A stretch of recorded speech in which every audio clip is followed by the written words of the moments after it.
అందరికీ హాయ్ అండి. ఈరోజు 2025 కరెంట్ అఫైర్స్ ఇంకా కొన్ని చూద్దాము. ప్రపంచవ్యాప్తంగా పేరొందిన ప్రముఖ America magazine track and field 2024కు గాను మేటి పురుష జావెలిన్ త్రో అథ్లెట్గా నీరజ్ చోప్రాను ఎంపిక చేసింది. అతడు వరుసగా రెండో ఏడాది ర్యాంకింగ్స్లో మొదటి స్థానంలో నిలిచాడు. కేంద్ర పన్నుల్లో 2025 జనవరికి సంబంధించి తెలంగాణకు 3,637 కోట్లు, ఆంధ్రప్రదేశ్కి 7,002 కోట్లు పంపిణీ చేస్తూ ఆర్థిక శాఖ ఉత్తర్వులు జారీ చేసింది. ఈ నెలకు అన్ని రాష్ట్రాలకు కలిపి 1,73,030 కోట్లు విడుదల చేసింది. 2024 డిసెంబర్లో ఇచ్చిన 89,086 కోట్లతో పోలిస్తే ఇది 94.22% అధికం. ఇందులో అత్యధికంగా ఉత్తరప్రదేశ్కి 31,039 కోట్లు దక్కాయి. తెలంగాణలోని చేనేత జౌళి కార్మికులకు 168 కోట్లతో చేనేత అభయహస్తం పథకం అమలుకు ముఖ్యమంత్రి రేవంత్ రెడ్డి 2025 జనవరి 10న ఆమోదం తెలిపారు.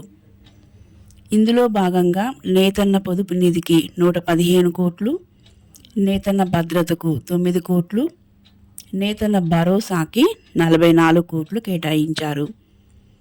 భారత ఆర్థిక వ్యవస్థ 2025లో 6.6% వృద్ధిని నమోదు చేయొచ్చని ఐక్యరాజ్య సమితి the UN world economic situation and prospects 2025 నివేదికలో అంచనా వేసింది. బలమైన ప్రైవేటు వినియోగం, పెట్టుబడులు ఇందుకు మద్దతుగా నిలవచ్చని పేర్కొంది. ఆసియాలో అగ్రగామి 10 మంది ధనవంతుల జాబితాను ఫోర్బ్స్ ఇండియా ప్రకటించింది. ఇందులో Reliance industries chairman Mukesh Ambani అగ్రస్థానంలో నిలిచారు. తొలి 10 మందిలో మరో 3 కూడా భారతీయులే ఉన్నారు.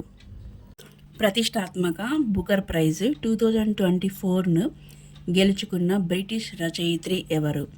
సమంతా హార్వే. అంతర్జాతీయ అంతరిక్ష కేంద్రం INS నేపథ్యంగా ఈమె రాసిన ఆర్బిటాల్ అనే సైన్స్ ఫిక్షన్ నవలకు బుకర్ ప్రైజ్ 2024 లభించింది. 2019 తర్వాత బుకర్ ప్రైజ్ గెలుచుకున్న తొలి మహిళగా ఈమె నిలిచారు.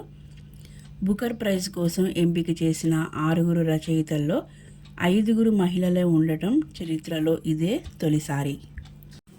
ప్రధానమంత్రి నరేంద్ర మోదీ 2024 నవంబర్ 16 నుంచి 21 వరకు పర్యటించిన 3 దేశాల సరైన వరుస నైజీరియా, బ్రెజిల్, గయానా. నవంబర్ 16-17 తేదీల్లో మోదీ నైజీరియా పర్యటన ఆ దేశంలో 17 ఏళ్లలో భారత ప్రధాని చేసిన మొదటి పర్యటనగా నిలిచింది. 18-19 తేదీల్లో బ్రెజిల్లోని రియో డి జనీరోలో జరిగిన G20 శిఖరాగ్ర సదస్సులో మోదీ పాల్గొన్నారు.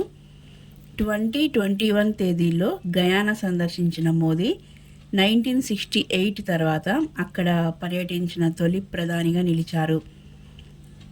World Intellectual Property Organization WIPO global patent filing report ప్రకారం 2023లో అత్యధికంగా పేటెంట్ల కోసం దరఖాస్తు చేసిన దేశాల్లో భారత్ ప్రపంచంలో ఎన్నో స్థానంలో నిలిచింది? 6వ స్థానం. 2023లో భారత్ 64,480 పేటెంట్లు దాఖలు చేసింది. తొలి 5 స్థానాల్లో చైనా, అమెరికా, జపాన్, దక్షిణ కొరియా, జర్మనీలు ఉన్నాయి. మరిన్ని కరెంట్ అఫైర్స్తో మళ్ళీ కలుద్దాం. Thank you for watching.